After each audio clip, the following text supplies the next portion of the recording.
তান্ত্রিক বাবা আমার মেয়েকে বাঁচান, ও কিছু করে ফেলবে। আরে এই তান্ত্রিক কিচ্ছু করতে পারবে না। তুমি জানো না এরা ভণ্ড হয়? ওকে তুমি এখানে কেন ডেকেছো?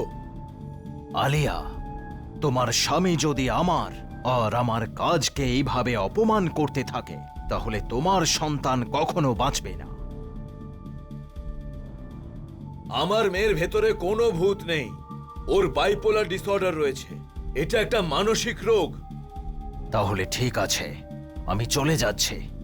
যদি পারো তো তোমার সন্তানকে সুস্থ করে তোলো। না বাবা, এরকম কথা বলবেন না, আমার স্বামীকে ক্ষমা করে দিন। আলিয়া চুপ করো তুমি। এই ভণ্ড তান্ত্রিককে ভয় পাওয়ার কোনো প্রয়োজন নেই। আর তুই ভণ্ড কোথাকার, বেরো এখান থেকে। দ্বিতীয়বার যদি দেখতে পাই না তাহলে খুব মারবো। মনোজ ওই তান্ত্রিককে অসম্মান করে বাড়ি থেকে তাড়িয়ে দেয়। তারপর নিজের মেয়ের বাইপোলার ডিসঅর্ডারের চিকিৎসা করতে শুরু করে। মনোজ একজন সাইকোলজিস্ট ছিলেন আর আলিয়া হলো ওর স্ত্রী। মনোজ ছিল সায়েন্সে বিশ্বাস করা মানুষ আর আলিয়া ভূত প্রেতে বিশ্বাস করত।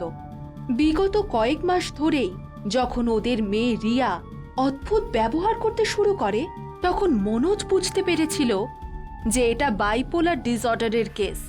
কিন্তু আলিয়ার মনে হচ্ছিল এটা কোনো ভূতের উপদ্রব, তাই ও একজন মাধব নামের তান্ত্রিককে ডেকে পাঠালো। যদিও বিষয়টা মনোজ পছন্দ করেনি, তাই তান্ত্রিককে অসম্মান করে সেখান থেকে তাড়িয়ে দেয়। তোমার তো সবকিছুই মানসিক রোগ মনে হয়। আমার মেয়ে যদি ঠিক না হয় তাহলে আমি কখনো তোমায় ক্ষমা করব না। আর তুমি প্রত্যেকটা ব্যাপারে ভূত দেখতে পাও। আমাদের মেয়ের বাইপোলার ডিসঅর্ডার হয়েছে আর আমি তার ট্রিটমেন্ট করছি। দেখবে ও খুব তাড়াতাড়ি সুস্থ হয়ে যাবে। আমি জানি না, যেভাবেই হোক তুমি আমার মেয়েকে আবার আগের মতো করে দাও, আর কিচ্ছু চাই না।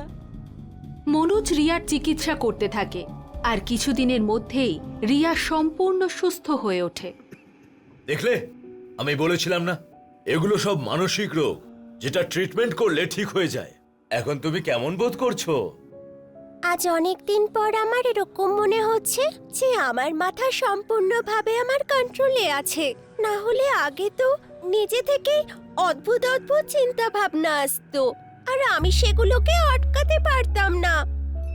আজকে আমি খুব খুশি রে সোনামা, তুই সবসময় এরকমই হাসি খুশি থাকিস। আমি মিষ্টি নিয়ে আসছি। না, তুমি থাকো, আমি নিয়ে আসছি। আমি একটা খুব ভালো দোকান জানি, ওখানে খুব ভালো মিষ্টি পাওয়া যায়। আমি ওখান থেকেই আনবো। ওকে, ঠিক আছে, তোমার যেটা মনে হয় সেটাই করো। আলিয়া মিষ্টি আনার জন্য বাড়ির বাইরে বেরোয়, কিন্তু দোকানে পৌঁছানোর আগেই রাস্তায় একজন বয়স্ক মানুষের সঙ্গে দেখা হলো। আরে ও দিদি ভাই, শোনো এদিকে। আমি এই কুল কিনেছিলাম, কিন্তু এটা আমার ঠিক লাগছে না। তুমি একটা খেয়ে বলতে পারবে এগুলো ঠিক আছে কিনা? হ্যাঁ দিন, এক্ষুনি বলে দিচ্ছি।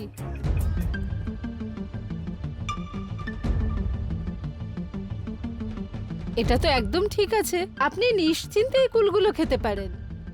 ও আচ্ছা, তোমাকে অনেক অনেক ধন্যবাদ। এবার যাও তুমি। ঠিক আছে। আলিয়া মিষ্টির দোকানে গিয়ে মিষ্টি কিনে বাড়ি ফিরে আসে। ওরা সেদিন খুব খুশি ছিল। এরপর রাত হয়ে যায় আর ওরা ঘুমিয়ে পড়ে। তখন রাতে হঠাৎ মনোজের ঘুম ভেঙে যায়। তখন দেখতে পায় আলিয়া বসে আছে আর ফোনে যেন কারোর সঙ্গে কথা বলছে। হ্যাঁ হ্যাঁ, ঠিক আছে। এত রাতে কার সাথে কথা বলছো তুমি? কারোর সাথে না, তুমি শুয়ে পড়ো। আরে কেমন ভাবে কথা বলছো তুমি? ও সরি বেবি, মায়ের ফোন এসেছিল তো, আমি এখনই আসছি। আরে ওর কি হলো হঠাৎ করে? তারপর ওরা আবার ঘুমিয়ে পড়ে। পরের দিন সকালে উঠে মনোজ দেখে যে আলিয়া নিজের কানে ইয়ারফোন লাগিয়ে রেখেছে। তখনও বলে, তুমি কানের মধ্যে ইয়ারফোন কেন লাগিয়ে রেখেছো? তুমি গান শুনছো নাকি? হ্যাঁ। এটা কি গান শোনার সময় নাকি? গান শোনার জন্য কোনো টাইম হয় নাকি? তুমি তোমার কাজ করো। তুমি ঠিক আছো তো? কাল রাত থেকে কি হয়েছে তোমার? মাথা খারাপ হয়ে গেছে নাকি তোমার? মনোজের এই কথা শুনে ও এখান থেকে চলে যায়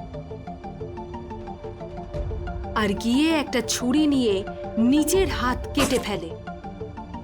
আলিয়া, এসব তুমি কি করছো? আহ! আ- আ- আ- আমার হাত! আহ! আলিয়া আবার ছুরি দিয়ে নিজের হাতে আঘাত করে আর যন্ত্রণায় চিৎকার করতে থাকে।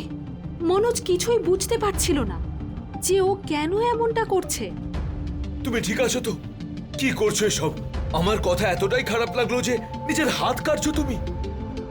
আমি কাটতে চাইনি, কিন্তু কিন্তু কি? কিন্তু আমার খুব ইচ্ছে করছিল নিজের রক্ত দেখতে। রিয়া, তুমিও কি তোমার রক্ত দেখতে চাও? দেখবে? না না, এবার থামো আলিয়া। মনোজ আলিয়াকে আটকানোর আগেই আলিয়া রিয়ার পেটে ছুরিটা ঢুকিয়ে দেয়। মনোজ এসব দেখে কেঁদে ফেলে আর রিয়াকে গিয়ে জড়িয়ে ধরে, কিন্তু আলিয়া হাসতে থাকে।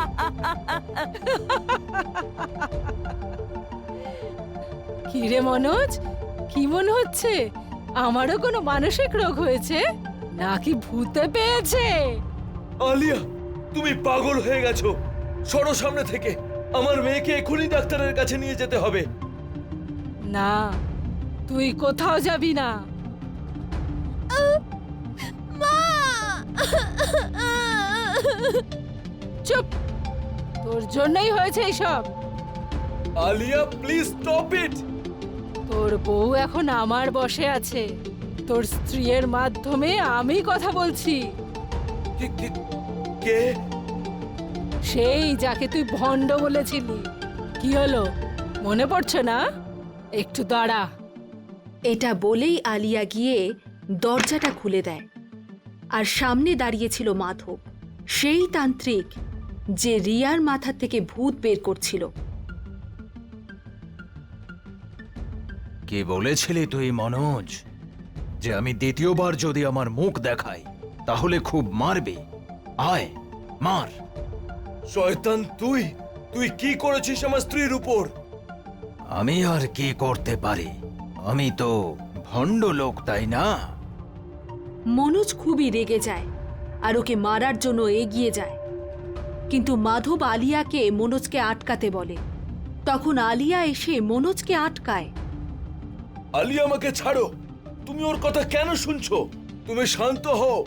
একবার মেয়েকে দেখো, রক্ত বেরোচ্ছে অনেক। ও আর বাঁচবে না। আলিয়া, ওকে মেরে ফেলো। আলিয়া মনোজকে মারতে থাকে। মনোজ নিজেকে বাঁচানোর চেষ্টা করে, কিন্তু আলিয়া বীভৎসভাবে ওকে মারতে থাকে। এটা বশীকরণ। তুমি এর থেকে বাঁচতে পারবে না মনোজ। তুমি আমাকে ভণ্ড বলেছিলে, তাই না? এবার দেখো আমি কত ভয়ঙ্কর একজন তান্ত্রিক। আমি মানছি, আমার ভুল হয়েছে। আমাকে ক্ষমা করে দাও। আমার মেয়ের প্রাণ বাঁচাও, না হলে ও মরে যাবে। যাও, রিয়ার আঘাতে হাত ঢুকিয়ে ছিন্ন ভিন্ন করে দাও। না, এরকম করো না। আলিয়া যায় আর রিয়ার ক্ষতস্থানে দু হাতের আঙুল ঢুকিয়ে চিড়ে দেয়। তাতে রিয়া ছটফট করতে শুরু করে আর রিয়ার মৃত্যু হয়। মনোজ নিজেকে আর আটকে রাখতে পারে না আর আলিয়াকে মারতে শুরু করে। তান্ত্রিক কিছুই বলে না, তাই আলিয়া মার খেতেই থাকলো। আরে এবার থামো মনোজ। নিজের স্ত্রীর ওপর যদি এতই রাগ হচ্ছে তাহলে আমিই সমাধান করে দিচ্ছি। আলিয়া, যাও, ছাদ থেকে লাফিয়ে পড়ো। এবারে তুই থাম শয়তান, আমি তোকে ছাড়বো না। মনোজ আলিয়াকে ছেড়ে মাধবের দিকে এগোয় আর আলিয়া ছাদের দিকে উঠতে থাকে। দাঁড়াও আলিয়া, আগে তোমার স্বামীকে খুন করো, তারপর তুমি নিজেকে শেষ করে দেবে। আলিয়া আবার ফিরে আসতে থাকে, কিন্তু ততক্ষণে মনোজ মাধবের গলা টিপে ধরে। আলিয়া পিছন থেকে গিয়ে মনোজকে ছুরি দিয়ে আঘাত করে, কিন্তু মনোজ মাধবের গলা ছাড়ল না। আলিয়া ক্রমাগত মনোজের পিঠে আঘাত করতে লাগলো যাতে মনোজ মারা যায়, কিন্তু ততক্ষণে ও মাধবের প্রাণও নিয়ে নেয়। মাধব মারা যেতেই বশীকরণ কেটে যায়, কিন্তু যখন আলিয়া চারপাশের অবস্থা দেখে তখন আর সহ্য করতে পারে না। মনোজ, রিয়া! সজ্ঞানে আসার আগেই আলিয়া নিজের গলা কেটে ফেলে। আর এইভাবেই একটা পরিবার একটা ভণ্ড